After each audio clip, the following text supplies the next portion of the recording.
이해하시는 방법 진행할 거고요.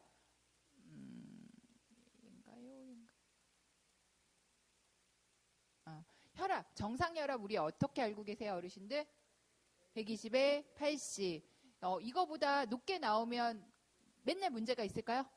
그렇지는 않아요. 내가 당뇨가 있다던가 그리고 나이가 많아요. 그러면 이거보다 혈압이 높게 나오실 수도 있어요. 그리고 당뇨가 있으신 분이 혈압이 오기도 하고 혈압이 있으신 분이 당뇨 오기도 하고 이게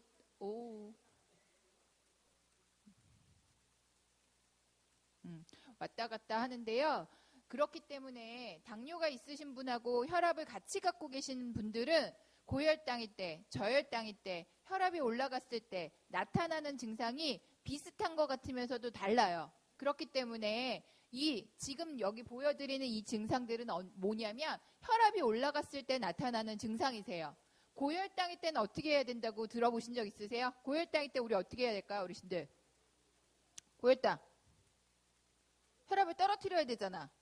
혈당을. 가서 운동해야 될까요? 안 돼요. 고혈당일 때는 아무것도 할 수 있는 게 없어요.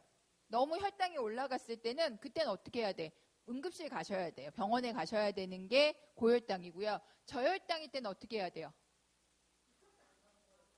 단 거 드셔야죠. 그리고 혈압이 올라갔을 때도 할 수 있는 게 별로 없죠. 일단 쉬셔야 돼요. 나가셔서 운동을 하시거나 이런 것들은 안 되죠. 그래서 그런 것들을 알고 지금 보이는 증상들이 뭐라고 말씀드렸냐면 혈압이 올라갔을 때 나타나는 증상이라고 알고 계시면 되고요. 이번 시간에는 이제 식사관리의 중요성, 식사 원칙, 그 다음에 고혈압이 있을 때 주의하셔야 될 것들을 말씀드릴 건데 고혈압이 네. 네. 신발을 벗고 올라가야 되죠? 신고 올라가도 돼요? 네. 지난번에 벗고 올라갔던 것 같아서. 고혈압 있을 때 식생활 관리 왜 해야 될까요? 왜? 짜게 먹으면 안 되는데 왜 안 되냐면 혈압이 올라가니까. 혈압만 올라갔으면 좋겠는데 또 뭐도 올라가냐면 짜게 드시게 되면 내 체중도 올라가요. 체중이 올라가다 보면 뭐 받죠, 어르신들? 스트레스 받잖아요. 그럼 나가셔서 운동을 하기 싫다 보니까 이런 것들이 꼬리에 꼬리를 물고 뭐를 조절이 안 되게 만드냐면 혈압이 조절이 안 되게 만들고요. 혈압에 있어서는 또 식사적인 요인이 뭐가 있냐면 칼륨이라는 영양소를 부족하게 섭취했을 때 혈압이 올라갈 수 있다라고 말씀을 드리는데 칼륨이라는 영양소는 과연 우리 몸에 들어서 어떤 역할을 하느냐. 몸에 들어온 나트륨 있죠. 짠맛. 이거를 몸 밖으로 나가라고 해줘요. 내보내주는 일을 해줘요. 그렇기 때문에 칼륨을 부족하게 섭취하면 안 된다라고 얘기를 하는데 이 칼륨이 많은 식품은 잡곡밥, 잡곡, 그리고 채소, 과일에 많이 들어있어요. 해조류 이런 것들에. 근데 나이가 드시면 지금 제가 말씀드린 음식들이 과일 빼고는 다 어때요? 조금 단단하거든요. 단단하다라는 거는 내가 드실 때 어떻게 하셔야 되냐면 오래 씹어 먹어야 되다 보니까 조금 나이가 드실수록 부족해질 수 있는 영양소이기도 해요. 그래서 그런 부분을 좀 주의하셔서 식사 관리를 하셔야 된다라는 걸 알고 계셨으면 좋겠고요.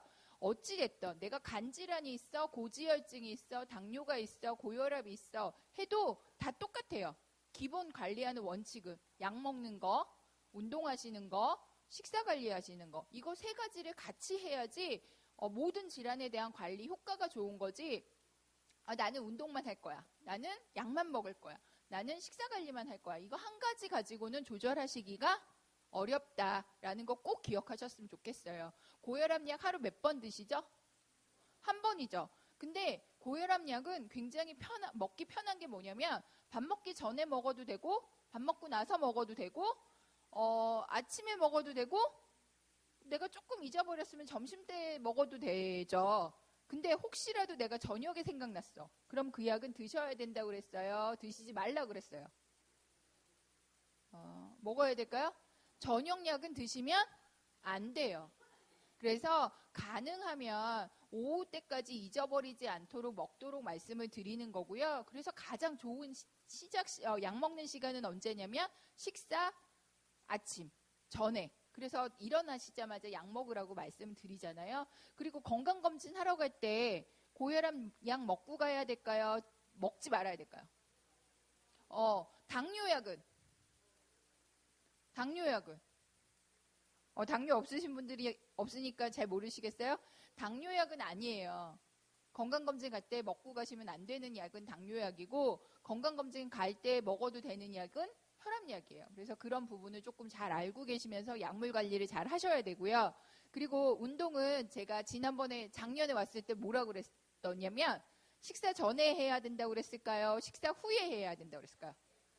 식사 전에 운동하면 절대로 안 된다. 내가 혈압이 없어. 당뇨도 없어. 나는 아무 약도 안 먹어. 그래도 언제 운동하시라고 그랬냐면 식사 전에 하시라고. 식사 후에 하라고 그랬죠. 그렇죠? 식사 전에 하면 안 돼요. 저처럼. 왜 그러냐면 제가 오늘 큰맘 먹고 운동을 할 거야. 그러고 나가서 아침에 일어나자마자 2시간 운동했어요. 운동 되게 열심히 했잖아요. 밥을 먹기 전에 운동했으니까 어떨까요? 2시간 운동하고 나면. 배고프죠? 그럼 밥을 어떻게 할까? 많이 먹겠죠? 운동하고 배불러. 그럼 남은 거는 뭐 있죠, 어르신들?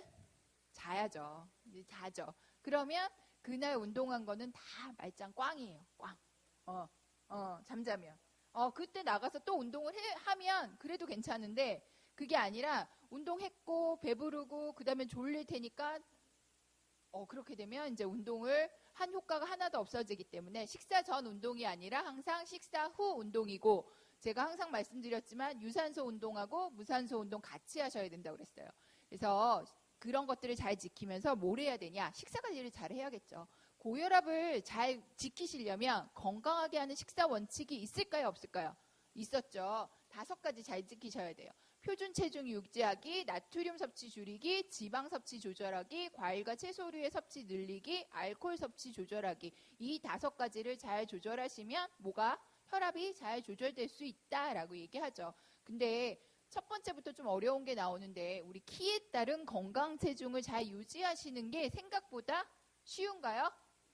어렵죠. 그래서 이게 제일 조절하시기가 어려운 부분인데 우리가 이런 계산 공식을 이용해서 표준 체중, 건강 체중을 구할 수 있지만 대부분 어르신들이 이 체중을 딱 나가기가 어려워요. 그래서 체중 관리 목표가 달라질 수 있어요. 지금 여기에 연령대가 60대? 60대는 아무도 없으세요? 없어요. 그러면은 60대 혹시라도 있으시면 60대 어르신은 빼야 돼. 가능하면 빼려고 노력하셔야 돼. 근데 70, 80, 90대 어르신은 계신다면 현재 체중이 내가 50kg야. 예를 들면요. 그러면 그 체중을 봄, 여름, 가을, 겨울 그렇게 유지하고 내년에 2019년도에도 체중이 얼마여야 돼요? 50이어야 돼요. 그 체중을 잘 유지해 가시는 것만으로도 체중 관리 잘 하셨어요 라고 얘기를 드릴 수 있는데 나이가 드셨든 안 드셨든 제가 중요한 부위가 딱 2가지가 있다고 그랬어요. 현재 체중을 유지하는 체중 관리 목표를 가지시더라도 여기는 늘면 안 돼요 했던 데가 2개 있어요. 뭘까요? 복부, 허리둘레. 그리고 하나는 체지방. 체지방은 눈에 보일 수도 있고요. 없을 수도 있어요. 그거는 어떻게 측정하셔야 되냐면 건강검진 받으러 가시면 체지방 측정기로 측정하셔야 돼요. 양말 벗고 올라가세요 이런 거 있죠. 그렇게 측정하시는 게 체지방 측정기인데 그거를 측정하셨을 때 체지방 %가 올라가지 않도록 그런 것들을 유지하셔야 돼요. 가장 중요한 거는 밥을 몸무게를 조절하시려면 식사를 몇 번 먹어야 될까요? 어르신들 몇 번 드시는 게 제일 좋을까요? 한 번만 먹을까요? 다이어트를 하시려면 3번 드셔야 돼요. 그것도 밥 먹는 시간은 매일 똑같이 아침을 내가 8시에 먹고 점심을 12시에 먹고 저녁을 6시에 먹어 이런 내 생활 습관이 있으면 이 생활 습관대로 월요일도 화요일도 토요일도 일요일도 매일 같은 시간에 드시면서 한 가지 더는 뭐냐면 우리 식사할 때 식사를 하기 위한 도구 몇 가지 쓰시죠? 2가지 쓰잖아. 뭘까요? 숟가락, 젓가락. 근데 앞으로는 내가 다이어트를 하고 싶어. 밥을 좀 천천히 먹고 싶어. 그러신 어르신이 계신다면 도구를 한 가지만 쓰셔야죠. 뭘 써야 될까요? 젓가락만 쓰셔야 돼요. 숟가락은 염분 섭취 때문에도 권장하지 않지만 젓가락을만 쓰시게 되면 국물 안 먹죠. 밥을 빨리 먹을 수 없죠. 그리고 또 많이 먹을 수 없어요. 그래서 젓가락을 이용하시게 되면 어르신들이 생각하시는 것보다 식사 양 조절하는 게 쉬워지실 수 있어요. 그래서 그런 부분을 좀 조절을 하시라고 말씀을 드리는 거고요. 짜게 드시지 않도록 한다라는 거는 김치, 젓갈, 장아찌. 어르신들 많이 드시죠. 제가 많이 안 드실 거라고 저는 세대가 이러다 보니까 안 드실 거라고 생각을 했는데 지난번에 종로구에 있는 어느 복지관에 가서 강의를 했어요. 근데 그 어르신들은 노인대학이었거든요. 여기처럼 노인대학이었는데 그분들은 어떻게 하셨냐면 식사 일기를 써갖고 오셨어요. 본인들이 하루 종일 먹은 걸. 근데 거기에 반찬을 보다 보니까 그래도 젓갈이 들어가고 장아찌가 들어가고 김치가 들어가는 반찬 횟수가 젊은 사람들 저희들보다 좀 많으시더라고요. 그래서 이게 교육을 해도 식습관이 많이 바뀌지는 않는구나. 그 적으신 걸 보고 제가 조금 솔직히 좀 놀랐어요. 왜냐면 많이 오셔서 들으시는 게 젓갈 장아찌 드시지 마세요 그랬는데도 불구하고 많이 드시다 보니까 그래서 그런 것들을 조금 줄이셨으면 좋겠고요.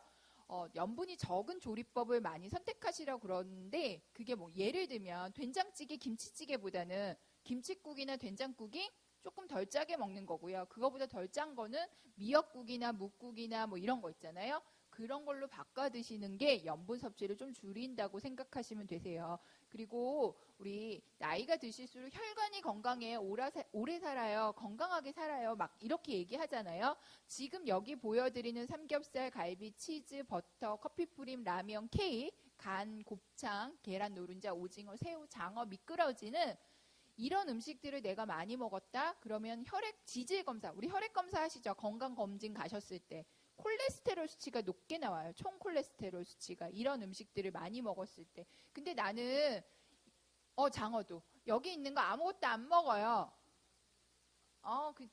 그러니까 무조건 드시지 말라는 아니에요. 저는 먹고 싶은데 먹으면 병날 것 같은데 먹지 말라는 아니지만 내가 혈액 검사를 했는데 높게 나오면 어떠세요? 스트레스 받으세요? 안 받으세요?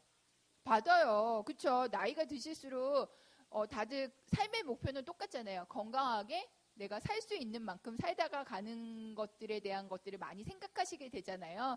그러니까 많이 드셔서 좋다고 그런 것도 아닌데 꼭 많이 드시지 않도록 노력하시는 부분을 갈 수밖에 없거든요. 그래서 그런 부분을 하시되 얘네들을 많이 먹으면 총 콜레스테롤 수치가 올라가는 부분이 분명히 있고요. 근데 나는 여기 보이는 음식들 하나도 안 먹어. 그런데 총 콜레스테롤 수치는 높게 나왔어. 그럴 수 있을까요? 없을까요? 그럴 수 있어요.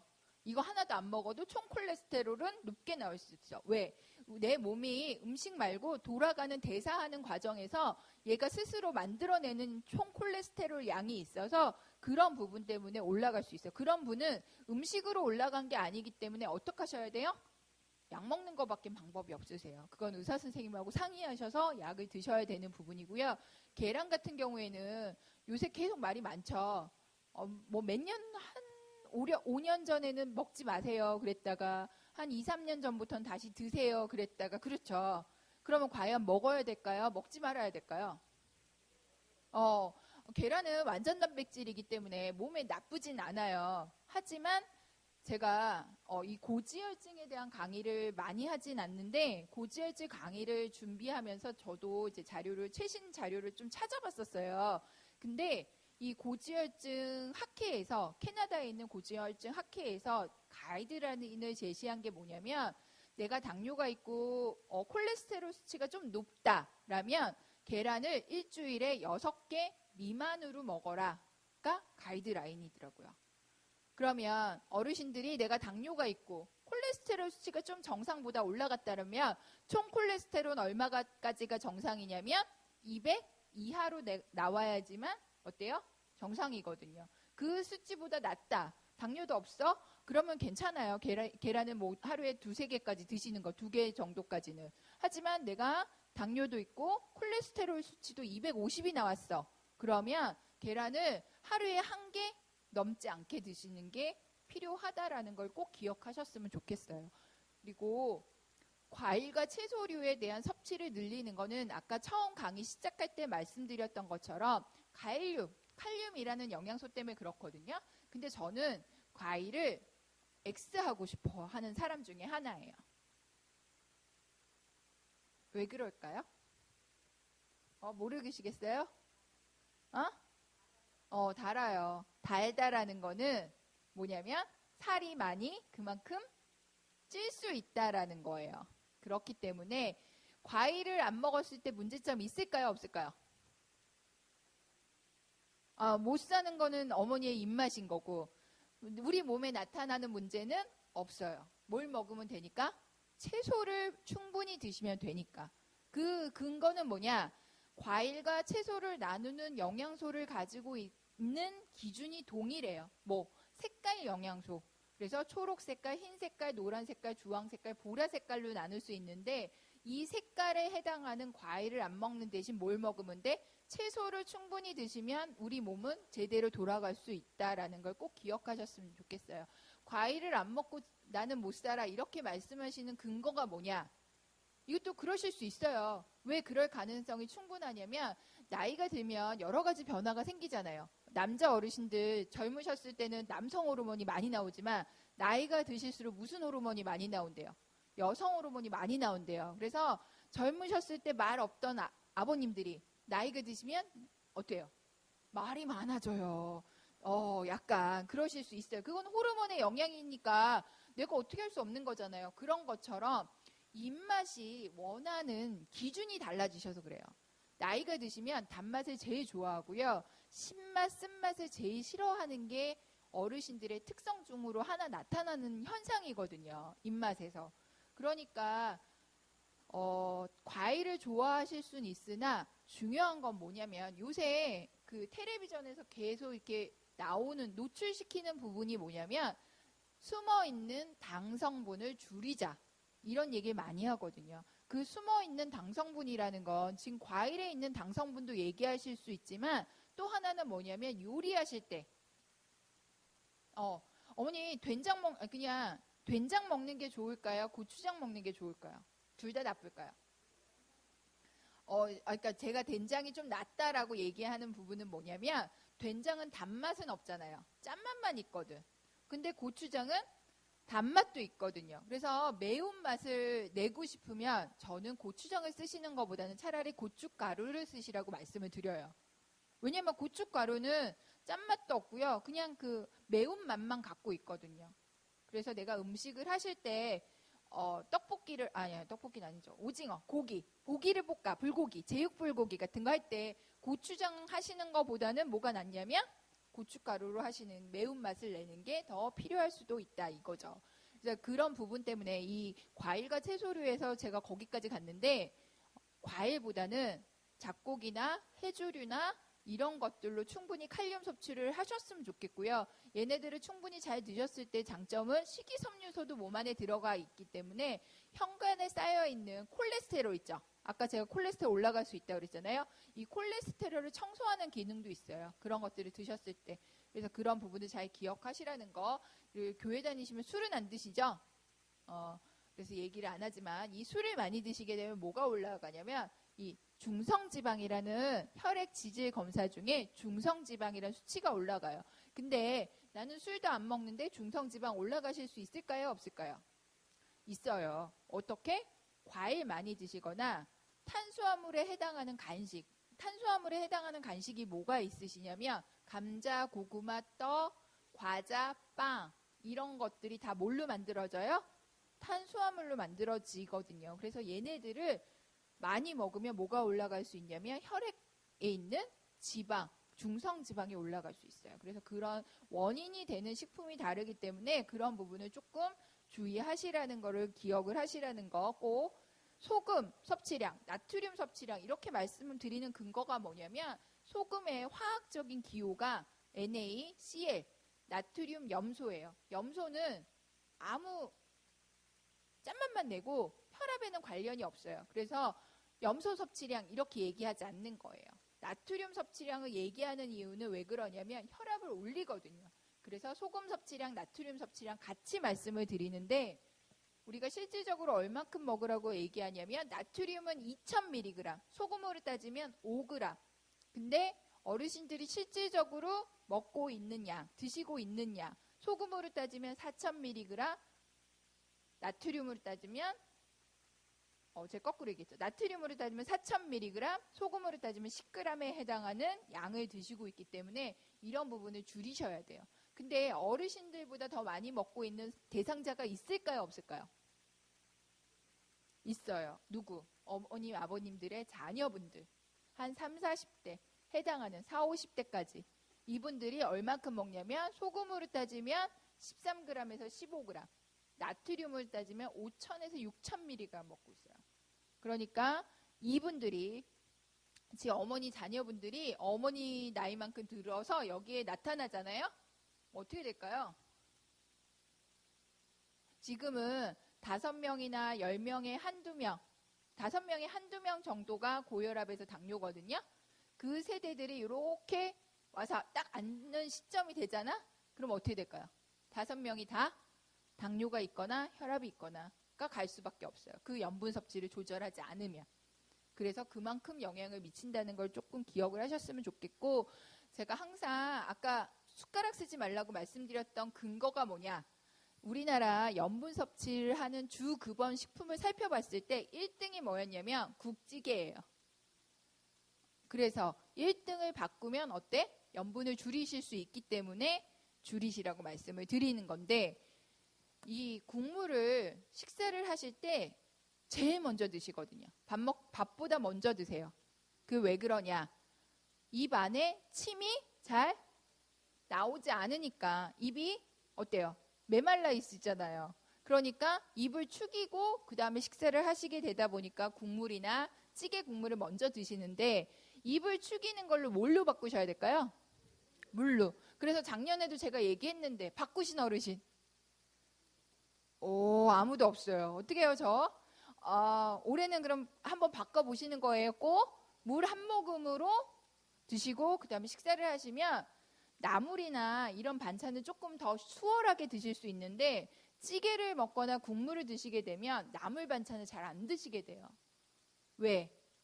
나물이 심심하잖아요. 이렇게 간을 세게 해서 무치지 않는 이상 나물은 기준 염도로 하게 되면 많이 싱겁다고 느낄 수밖에 없거든요. 왜? 나물을 물에다 데쳐서 많이 무치게 되니까 수분을 갖고 있기 때문에, 그런 부분 때문에 그렇기 때문에 그런 거를 조금 주의하셔야 돼요. 짠 거 많이 먹으면 혈압만 생기는 게 아니에요. 아까 목사님 잠깐 얘기하실 때 스트레스 받으면 더 문제가 된다고 그러셨잖아요. 그런 거랑 똑같은데 짠 거 자꾸 많이 먹고 스트레스 받으시잖아요. 고혈압만 생기는 게 아니라 뇌졸중. 뇌졸중 중에 제일 싫어하시는 게 뭐예요, 어르신들? 치매잖아요. 그 뇌혈관 질환 중에서 문제가 되는 게 그런 것들도 생길 수 있고, 그 다음에 심부전, 망막병증, 말초혈관 질환, 그리고 만성 콩팥 질환이 생길 수 있다고 그랬어요. 만성 콩팥 질환은 어디냐면 우리 여기 신장 있는 거 아시죠? 여기 2개. 걔가 망가지는 거예요. 걔가 망가지게 되면 어르신들이 생각하는 것보다 생활의 질이 굉장히 나빠져요. 나빠져. 지금은 친구랑 약속 있으시면 나가서 밥을 사 먹기도 하고, 가까운데 여행 가시기도, 놀러 가 꽃놀이도 가시고 그러잖아요.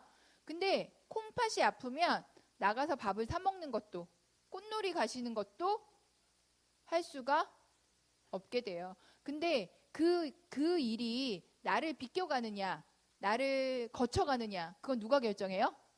내가 결정하거든요. 그 부분에 가장 그런 것들이 뭐냐면 스트레스도 있지만 짠 거를 자꾸 먹다 보면 그런 것들이 원인이 돼서 문제가 되실 수 있어요. 그래서 그런 것들을 조금 주의하시라고 계속 말씀을 드리는 거고, 실질적으로 내가 나를 건강하게 만들려면 누가 조절해야 되냐면 나거든요.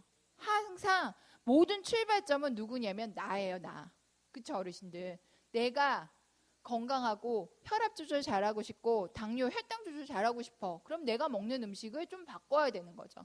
그걸 바꾸지 않고는 건강하게 살아갈 수 있는 방법은 없으니까. 그래서 그런 부분을 좀 조절하시라고 말씀을 드리는데, 우리 요리를 하려면, 밥을 저녁에 해 드시려면 반찬을 사러 갔다 와야 되잖아요. 슈퍼에 가서 산 밥을 하기 전 상태가 쌀이잖아요. 쌀을 샀어요. 그 쌀에는 소금이 들어있다고 그랬을까요? 제가 없다고 그랬을까요? 없다고 하신 분들은 작년에 저를 안 만나셨던 분들이죠. 제가 작년에 분명히 그랬어요. 소금은 모든 식품에 들어있다. 꼭 기억하셔야 돼요. 까먹으면 안 돼요. 그래서 내가 먹는 모든 식재료, 콩나물, 시금치, 고기 다 요리를 하기 전 상태여도 얘는 소금이 들어있어요. 그렇기 때문에 내가 실질적으로 사용하는 소금, 된장, 간장, 고추장, 마요네즈, 케찹 이런 것들을 많이 사용하면 안 돼요. 그러면 간장은 괜찮고 된장을 많이 쓰면 문제가 될까요? 그건 아니죠. 그래서 제가 말씀드렸던 것 중에 뭐냐면 소금 1g 이건 얼만큼이냐? 티스푼 있죠? 커피수저. 거기다 3분의 1스푼을 담으면 소금이 1g이고요. 거기 안에 나트륨이 몇 mg 들어있냐? 400mg이 들어있어요. 근데 걔랑 같은 간장은 얼만큼? 한 티스푼이에요. 티스푼 하나. 진간장이든 뭐 조선간장이든 한 티스푼 정도가 소금 1g하고 같은 양의 나트륨을 갖고 있는 거예요. 그리고 된장, 고추장은 집에서 사용하시는 어르신들 수저의 반 큰술 정도가 뭐예요? 같은 양의 염도를 갖고 있어요. 그러면 예를 들어 날씨가 좀 더워지니까 회 먹을 일이 많진 않겠지만 횟집에 갔어요. 회를 간장을 찍어 먹어야 될까요? 초고추장을 찍어 먹어야 될까요? 된장을 찍어 먹어야 될까요? 아니 맛있는 거 말고 내 건강을 생각했을 때 먹어야 되는 걸로 얘기해 주셔야 돼. 저는 뭐라고 대답했냐면 된장은 제가 원래 안 넣었었어요. 어떤 어르신이 된장 찍어 먹으면 안 되니. 그래서 제가 3가지를 얘기했어요. 그 다음부터 간장이에요. 간장. 간장은 왜 그러냐면 간장의 와사비는 살짝 찍는 게 가능해요. 된장은 어때요? 많이 찍을 수밖에 없어요. 근데 왜 고추장은 왜 안 돼? 거기에 당 성분이 들어있어서 그래요. 숨어있는 당 성분. 초고추장은 그냥 고추장보다 단맛이 더 강해지죠. 왜? 거기다 사이다 넣는 집도 있고 매실 액기스 넣는 집도 있고 설탕 넣는 집도 있고 그 집집마다 다 다르거든요. 그래서 좀 내가 건강하게 먹어야겠다라고 생각이 드시면 간장에 와사비 찍는 게 조금 더 바람직하다. 그래서 회 먹는 얘기까지 했어요. 그래서 그렇게 하고 나면 어찌 됐든 짜게 안 드시려면 쌀을 밥을 해 먹는 건 괜찮아요. 근데 쌀을 떡을 해 먹잖아요. 기름 들어가죠. 설탕 들어가죠. 소금 들어가죠. 그러면 열량이 한 2~3배 늘어요. 밥으로 했을 때보다.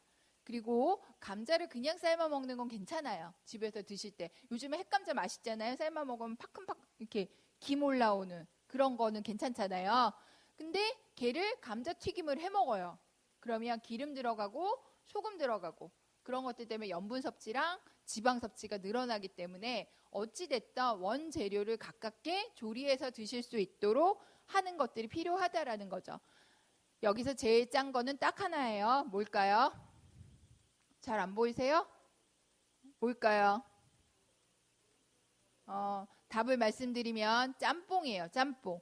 짬뽕이 소금이 몇 g이 들어있냐? 10g이 들어있고요. 나트륨은 몇 mg? 4000mg. 우리 아까 제가 소금 하루에 몇 g 드시라고 그랬어요? 10g 먹고 있는 걸 5g으로 줄여야 된다고 그랬죠. 그래서 얘는 짬뽕을 드시게 되면 그래서 어떻게 하셔야 되냐면 국물 빼고 건더기와 면 위주로 먹어야지만 국물까지 다 드시게 되면 이틀 동안 어떻게 해야 돼? 소금을 안 먹어야 돼요. 그래서 그런 부분이 생기기 때문에 그렇게 조금 조절하시라는 거예요. 여기 보면 글씨가 너무 작으시죠? 그쵸? 일반식, 저염식 돼 있어요. 일반식은 한 끼 식사에 소금이 한 7g 들어가고요. 저염식은 소금이 몇 g 들어가냐면 3g 들어가요. 한 4g 줄일 수 있는 방법들이 숨어 있는데 뭐냐면 연근 조림을 뭘로 바꿨냐면 연근 정가로 바꿨어요. 그럼 뭘 뺐을까요, 어르신들? 연근 조림을 연근 정가로 바꿨어.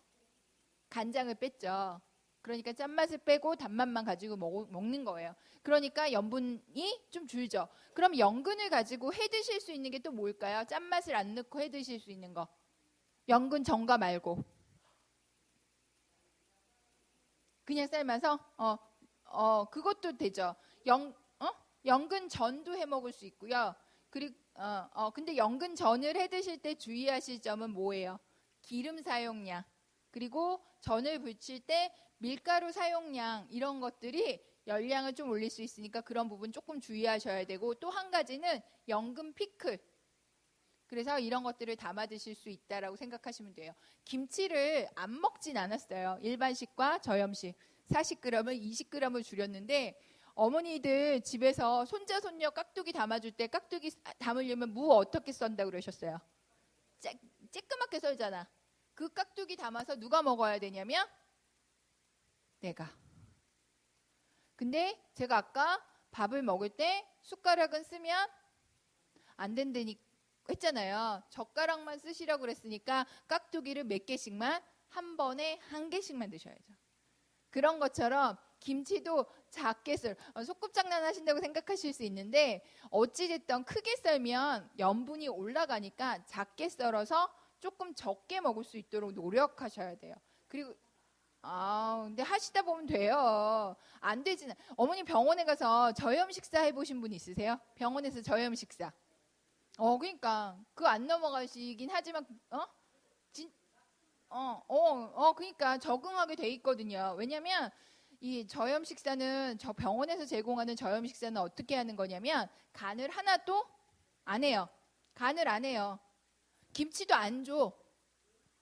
김치도 안 줘. 왜? 김치는 간이 돼 있으니까 줄 수가 없잖아요. 그럼 어떻게 하느냐면 그 식사에 내가 염분을 먹을 수 있는 양을 간장을 주든 된장을 주든 고추장을 주는 거예요. 그러면 그걸 어떻게 해서 드셔야 되냐면 국에다 다 말아서 먹을 수도 있고요. 그 간장을. 아니면 음식을 조금씩 찍어 먹을 수도 있고요. 아니면 고추장이나 된장 같은 건 비벼 먹을 수도 있어요. 그거는 이제 그 식사에 맞춰서 하게 되는데 그것도 하다 보면 그냥 드실만 해요. 처음이 힘들지. 뭐 저는 여기 앞에 나와서 말하는 거 쉬웠겠어요? 힘들어요. 저도 쑥스럽고 이렇게 되게 내성적이라 저도 힘들었어요. 근데 하다 보니까 하거든요. 그러니까 저염 식사도 마찬가지예요, 어르신들. 내가 하다 보면 처음이 제일 어려운 것 같아요. 처음을 어떻게 잘 넘기느냐에 따라서 이게 되느냐 안 되느냐. 그래서 그런 것들을 조금 좀 주의하셨으면 좋겠고, 그러니까 한 번에 다 바꾸시려고 하면 절대 못해요. 강의는 건강하기 위해서 듣지만 그런 것들을 들으실 때 한 번에 몇 가지만, 한 가지만 바꿔도 그 습관이 되면 그 다음에 또 들으면 두 가지 되는 거잖아요. 그렇죠? 그런 식으로 조금씩 바꿔 가시다 보면 어떻게 돼요? 건강해지시는 거예요. 나도 모르게. 그리고 김치는 좀 작게 썰으시라는 거. 그리고 아까 모든 식재료는 내가 조리를 하지 않아도 소금은 들어있다였잖아요. 그러면 육지에서 나는 식재료와 바다에서 잡아온 식재료와 염분 차이 있을까요? 없을까요? 있죠. 생선은 더 짤 수밖에 없어요. 그렇기 때문에 간고등어, 자방고등어 이런 거 드시면 될까요? 안 될까요? 그래서 지난번에도 말씀드렸죠. 생선을 드실 때는 어떻게 드시라고? 생으로. 근데 생선가게 아저씨에게 어떻게 얘기하셔야 된다고 했냐면 소금은 뿌리지 말라고. 조금만은 없어요, 어머니. 왜냐면 생선을 뿌리다 보면 조림, 구이에 따라서 뿌려주시거든요. 그렇기 때문에 얼음 채워 오시라고 얘기했죠. 그리고 이런 것들을 조금씩만 바꾸시다 보면 줄이실 수 있어요. 안 된다는 없어요, 어머니. 아버님들. 토마토를 그냥 먹으면 나트륨 몇 밀리그램? 5mg.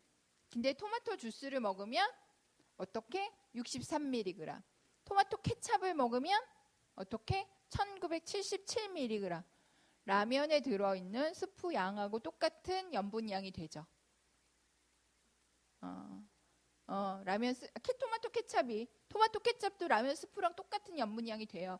그렇기 때문에 어머니들 가끔가다 햄버거 드세요, 안 드세요? 안 드세요, 전혀? 그럼 손자 손녀들 볼 때 감자튀김 먹을 때 보면 걔네들 뭐 찍어 먹던가요? 그래서 케찹을 말려야 돼요. 왜냐면 감자튀김 자체 햄버거 가게에서 파는 감자튀김 자체가 짜거든요. 근데 거기다가 또 케찹을 찍어 먹으면 염분에 대한 섭취량이 올라갈 수밖에 없기 때문에 그런 부분을 좀 바꾸셔야 된다라는 거. 라면은 드세요, 안 드세요? 전혀 안 드세요?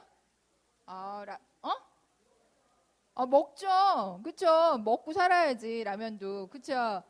그러면 라면을 좀 건강하게 먹을 수 있는 방법이 있을까, 없을까?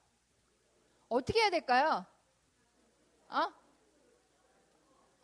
갑자기 말이 많아지셨어. 라면 끓인다고 그러니까. 배고픈 시간에 제가 라면 얘기해서 죄송한데, 라면을 끓일 때 일단 스프를 어떻게 해야 돼?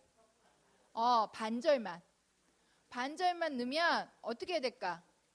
맛이 없잖아. 그쵸? 라면은 짭짤한 맛에 먹는 건데 맛이 없으니까 그 맛이 없는 부분을 뭘로 채워야 될까요? 김치? 김치는 안 되죠, 어머니. 김치는 안 돼. 김치 말고 딴 걸로. 양파도 괜찮아요.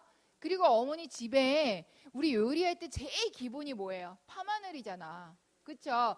라면 스프 반전에 파마늘을 넣고 끓이시는 거예요. 그러면 간이 그렇게 싱겁다고 느껴지지 않거든. 그 다음에 이제 면을 넣잖아요. 면은 뭐에 해당하냐면 탄수화물이에요. 탄수화물. 우리 몸에 필요한 영양소를 맞추는 데 있어서 면은 탄수화물이에요. 그 다음에 이제 뭘 맞춰야 될까요? 뭐 넣고 끓여야 될까? 물은 아까 끓였잖아. 스프랑 다.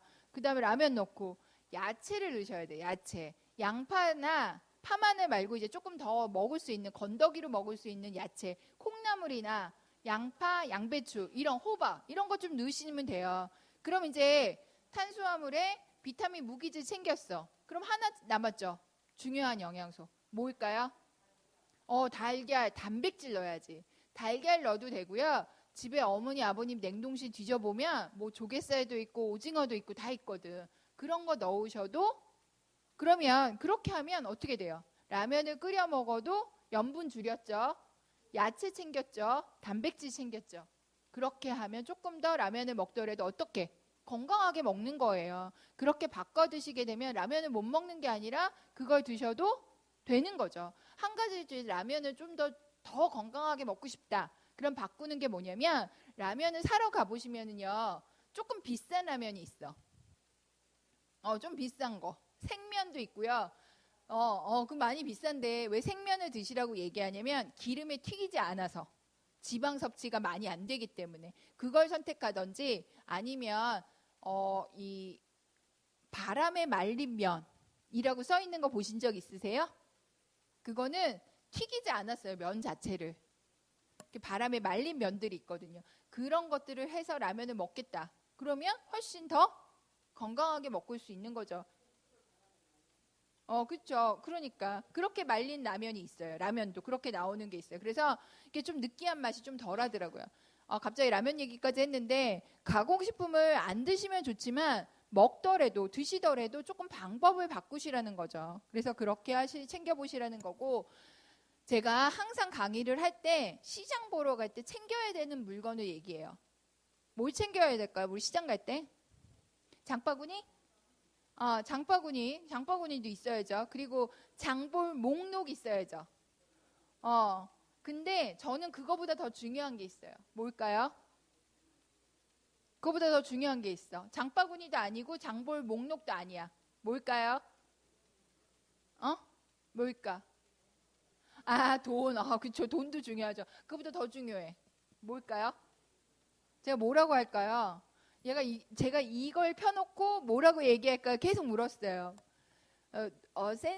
센스를 조금 발휘해 보시면 우리 이 영양 표시가 뭐냐면 이 식품이 갖고 있는 열량이 얼마예요? 탄수화물이 얼마예요? 단백질이 얼마예요? 지방이 얼마예요? 나트륨 얼마 들어있어요? 표시한 글씨예요. 이렇게 쬐끄맣게 돼 있어요. 그 표 글씨가 어때요? 굉장히 작아요. 젊은 제가 봐도 이렇게 보다가 이렇게 해야 돼요. 그래서 뭐 챙기셔야 되냐면 돋보기 챙기셔야 돼요. 돋보기. 장 보러 갈 때. 왜냐면 이거 꼭 확인해야 되거든. 이거 확인 안 하면요. 어머니 아버님들 우유에 설탕 들어있을까요? 안 들어있을까요? 흰 우유에. 흰 우유니까 설탕 안 들어있어야 되잖아. 아니에요. 들어있어요. 흰 우유도. 근데 이게 살균 방법, 우유를 가열해서 제품을 만드는 방법에 따라서 어떤 우유는 200mg짜리에 6g 들어있고요. 어떤 우유는 10g 들어있어요. 흰 우유도. 10g 들어있는 우유는 뭐냐면 저온 살균이라고 써있는 우유들이 설탕량이 조금 더 많이 들어있어요. 근데 그거를 제가 이렇게 얘기하기 전까지 알고 계셨어요? 모르고 계셨어요? 몰랐잖아. 근데 그 글씨를 어떻게 보려면 눈을 크게 떠도 안 보이거든. 그래서 돋보기 꼭 가져가셔야 돼요. 그리고 내가 살찌고 뱃살이 나왔어. 그러면 어머님들 두유 먹는 게 좋을까요? 우유 먹는 게 좋을까? 콩두유 먹는 게 좋다. 우유가 좋다. 아무것도 손 안 드시네. 저는 정답은 뭐냐면 우유예요. 왜 우유냐면 우유는 저지방, 무지방을 선택하실 수 있는데요. 콩을 만든 두유 제품은 저지방의 개념이 아니에요. 아니 설탕은 똑같아요. 무가당 두유라고 돼 있는 두유는 그 흰 우유에 들어있는 설탕량하고 똑같아요. 6g에서 8g. 똑같은데 그 지방의 종류가 다른 거예요.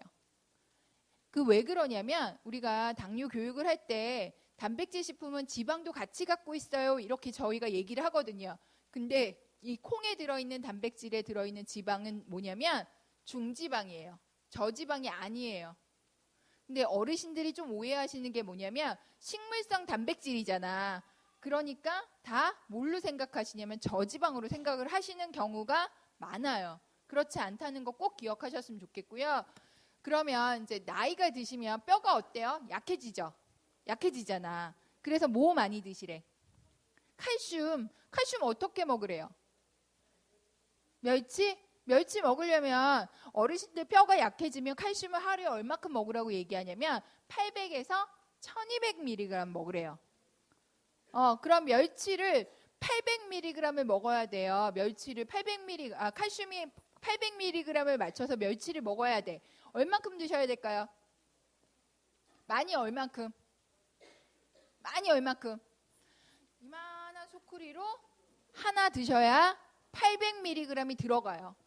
근데 제가 왜 칼슘 얘기를 하다가 멸치 얘기를 했냐면 뭘로 드셔야 800mg을 맞추기가 쉬우냐면 우유를 드셔야 돼요. 우유를 드실 때 그냥 우유를 드시면 안 되고 저지방, 고칼슘이라고 써있는 우유를 드셔야 돼요. 그냥 우유도 안 돼요. 그냥 일반 하얀 우유는 칼슘이 몇 그램 들어있냐면 200mg밖에 안 들어있어요. 저지방 고칼슘 써있는 우유는 몇 그램 들어있냐면 400mg 들어있어요. 200ml짜리 팩에. 그러면 두 잔만 먹으면 어떻게 돼요? 그럼요. 그거는 권장량보다 약간 부족하긴 한데 그러니까 뼈의 강도에 따라 다른 거죠. 골다공증이 아주 심해요. 그러신 분들은 1200mg까지 먹으라고 그러거든요. 보통.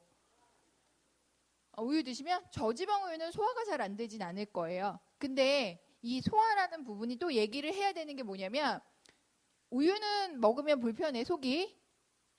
그럴 수는 있어요. 근데 빵도 먹어도 불편하고 과자를 먹어도 불편해요.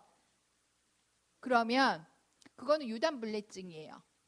유당불내증은 뭐냐면 우유에 들어간 제품을 다 못 먹는 거야. 근데 빵 먹어도 괜찮고 과자 먹어도 괜찮은데 우유만 먹으면 소화가 잘 안 돼요. 그러신 분들이 있거든요. 그거는 완전한 유당불내증은 아니에요. 왜냐면 우리 몸에서 우유를 먹지 않은 기간이 오래돼서 우유를 소화해주는 소화액을 분비하는 거 까먹은 것 뿐이지 과자 먹었을 땐 괜찮은데 우유만 그래요. 그러면 우유를 먹으면서 적응해 가시면 괜찮아져요. 그거는.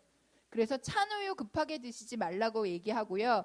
그거보다 더 심하면 락토 우유라는 게 있어요. 그거는 잘 못 보셨으면 소화가 잘 되는 우유. 보셨죠? 슈퍼에서. 소화가 잘 되는 우유 써있는 거. 그거는 유당이 빠진 우유이기 때문에 속 불편함이 좀 덜 하실 수도 있고요. 저지방 우유 드셔도 속 불편한 게 덜 하신 분들도 계세요. 그래서 그런 식으로 좀 바꿔서 드시면 유당불내증은 아니기 때문에 개선하실 수 있다는 거. 그리고 또 한 가지 팁을 드리자면 우리 음식 먹을 때 입으로 어떻게 해요? 씹어 드시죠. 우유 어떻게 해야 될까요? 씹어 드세요. 쓰죠. 그래서 우유를 한 모금 물고 2로 이렇게 끊으세요. 그러면 우유에 들어있는 단백질이 끊어지기 때문에 속이 불편한 게 좀 덜 하신다는 거. 그래서 돋보기를 꼭 가져가셔서 여기에 써있는 열량, 탄수화물, 지방, 나트륨, 칼슘에 들어있는 숫자를 확인하시고 A회사, B회사, C회사 비교해 보신 다음에 사셔야 돼요. 두부도 풀무원에서 나온 두부, CJ에서 나온 두부, 뭐 종갓집에서 나온 두부 들어가 있는 염분량이 다 달라요. 그래서 내가 조금 건강해지려면 염분을 좀 적은 걸 선택하시는 게 바람직하다는 걸 꼭 기억하셔야 돼요. 그리고 또 한 가지 기억하셔야 되는 거는 숨어있는 당성분 얘기했잖아요. 숨어있는 당성분은 어떻게 찾아야 되냐면 여기 탄수화물 밑에 식이섬유가 있고 당류가 있어요. 그 당류에 들어있는 숫자를 살피셔야 돼요. 무가당 주스에 당류가 0일까요? 아닐까요? 무가당 주스. 무가당이니까 당류가 0이어야 되는 거 아니에요? 설탕이 들어있어요. 안타깝게도. 다만 당류를 0이라고 표시할 수 있는 거는 설탕이 아닌 다른 형태의 단맛을 냈기 때문에 쓸 수 있다라는 거죠. 그렇기 때문에 무가당 주스를 마음껏 드시면 절대로 안 돼요. 그래서 집에서 요리하실 때 설탕 대신에 설탕 쓰세요? 거의 못 쓰세요? 뭐 써야 건강해지실 수 있을까요? 고민해 보신 적 있으세요? 제가 아까 숨어있는 당성분을 줄여야 된다라고 얘기했잖아요.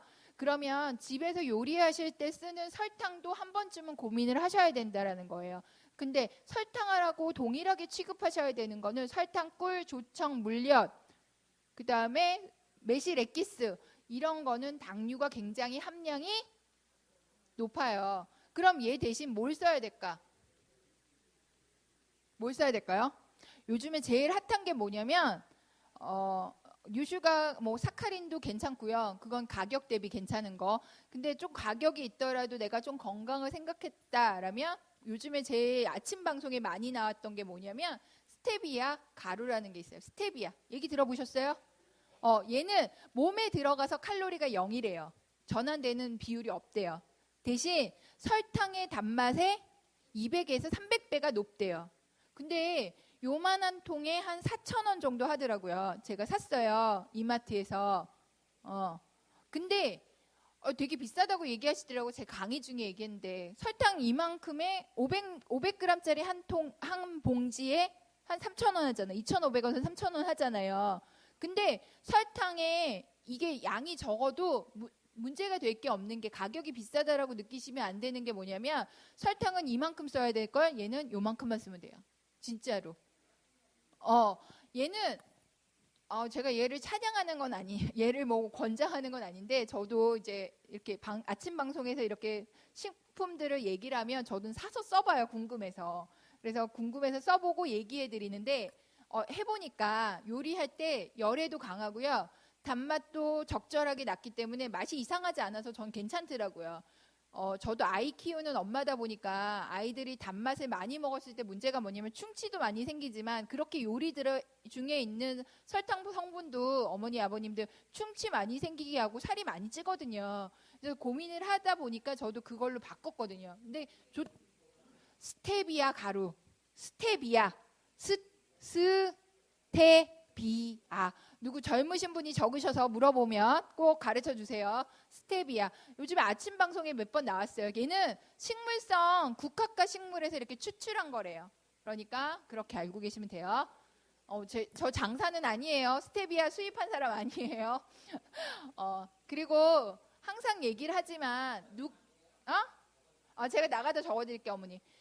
그래서 바꿔야 되는 게 뭐냐면 나를 바꿔야 되거든. 나. 그쵸? 그래서 제일 좋은 거는 식사를 제일 바꾸고 싶다라면 식사 일기 쓰는 거거든요. 어머니들 다 스마트폰 쓰실 줄 아세요? 스마트폰에 카카오톡 깔으려면 어떻게 해야 돼? 카카오톡 깔 줄 아시는 분? 제가 왜 이 얘기를 하냐면 그 어플을 까는 그 핸드폰 안에 있어요. 거기 들어가서 검색어를 당밥이라고 치면 돼요. 당밥. 당밥. 들으셨죠? 그거 왜 하라고 그러냐면 이 식사 일기를 거기다가 메뉴를 찾아서 넣을 수 있어요. 그게 제가 만든 건 아닌데 어디서 만들었냐면 대한당뇨병 학회에서 만들었어요. 그러니까 다른 데서 만든 거보다는 조금 음식 종류도 많고 열량도 조금 정확하게 들어가 있어서 그거를 깔고 내 해당하는 키 체중을 넣잖아요. 그러면 하루 권장 열량이 나와요. 그리고 한 끼에 얼만큼 섭취해야 되는지가 나오고 내가 실질적으로 섭취한 걸 넣으면 탄수화물 얼마 먹었고 단백질 얼마 먹고 지방 얼마 먹었으니까 권장량 대비 부족해요, 많아요, 줄여야 돼 이런 코멘트가 나와요. 그래서 그거를 실질적으로 내가 나를 관리할 때 좀 편리하시더라고요. 이렇게 단체 강의를 하면 제가 이렇게 넣어 갖고 왔어야 되는데 제가 며칠 전에 발견했어요. 그래서 며칠 전에 이렇게 지하철 타고 이렇게 강의하러 돌아다니다가 이것저것 보다가 저도 발견했어요. 근데 좋더라고요. 저도 해봤거든요. 핸드폰에다 다운받아서 했는데 만약에 핸드폰을 스마트폰을 좀 쓰실 줄 아시는 어르신들은 불편하지 않으실 거예요. 그냥 검색 어플로 당 반만 치면 어플 까는 데서 그걸 깔게 되면 요 식사일기 쓰는 거를 좀 분석해 주기 때문에 영양사를 만나야지만 내가 식사를 잘하고 있는지 못하고 있는지 아시잖아요. 근데 영양사가 주변에 널려 있는 것도 아니고 다 그렇잖아요. 그러니까 내가 잘했는지 못했는지 확인하시려면 그렇게 들어가셔서 확인하는 것도 괜찮더라고요. 그 방법 중에 하나예요. 그리고 우리 실질적으로 나트륨을 줄이려면 식품 선택, 조리, 식사하는 단계에서 줄여야 되는데 식품을 선택할 때는 짠 음식을 안 드셔야겠죠. 그래서 젓갈, 장아찌, 그리고 자반고등어, 자반. 그래서 소금에 절인 생선류들을 좀 피하셨으면 좋겠다라는 거. 항상 제철 식품을 이용하시게 되면 조금 덜 먹을 수 있겠죠. 그리고 영양 표시를 꼭 확인하셔야 돼요. 아까 말씀드렸던 글씨가 너무 작기 때문에 뭐 가져가시라고 돋보기 가져가서 비교해서 선택하시라는 거 꼭 기억하셨으면 좋겠고요. 염분이 적은 조리법, 그리고 음식을 할 때는 항상 마지막에 간을 하셔야 된다는 거. 그리고 저염 양념장 같은 거 만들어 쓰시면 좋은데 제일 흔하게 많이 알려진 방법이 뭐냐면 조림 간장이죠. 물 반절에 간장 반절 넣고 거기다 뭐 넣으시면 되냐면 야채나 과일 같은 거 통으로 넣고 그냥 끓이시면 염분은 줄였지만 과일이나 야채가 갖고 있는 감칠맛이 더해져서 그냥 그거 가지고 쓰셔도 맛이 싱겁다라고 느껴지지 않으실 수 있거든요. 그렇게 활용하셨으면 좋겠다라는 거. 그리고 생선을 구우실 때 소금 안 뿌리라고 말씀을 드리는데 이게 생선살이 으스러지다 보니까 많이 뿌리시게 되잖아요. 그러니까 제일 좋은 거는 참기름을 살짝 이렇게 바르잖아요, 어르신들. 그러면 이렇게 후라이팬에서 생선 달라붙는 게 좀 덜해요. 그래서 그런 걸로 바꾸시면 소금을 굳이 뿌리지 않으셔도 된다는 거 꼭 기억하셨으면 좋겠어요. 이제 마지막이에요. 김치 깍두기는 어떻게? 작게 썰어서 꼭 드시라는 거. 그리고 건더기만 드시고, 그리고 제가 아까 고추장 대신에 차라리 고춧가루 쓰세요 그랬잖아요. 염분은 안 들어가 있으니까. 후춧가루 이런 것도 좋아요. 계피 이런 것들도 잘 활용하시면 음식 하실 때 생강 이런 것들도 괜찮으니까 그렇게 활용하셨으면 좋겠다라는 거 꼭 기억하시라는 거. 그리고 혹시 더 궁금하신 거 있으세요? 저는 여기까지 하고 마칠 건데. 없으세요?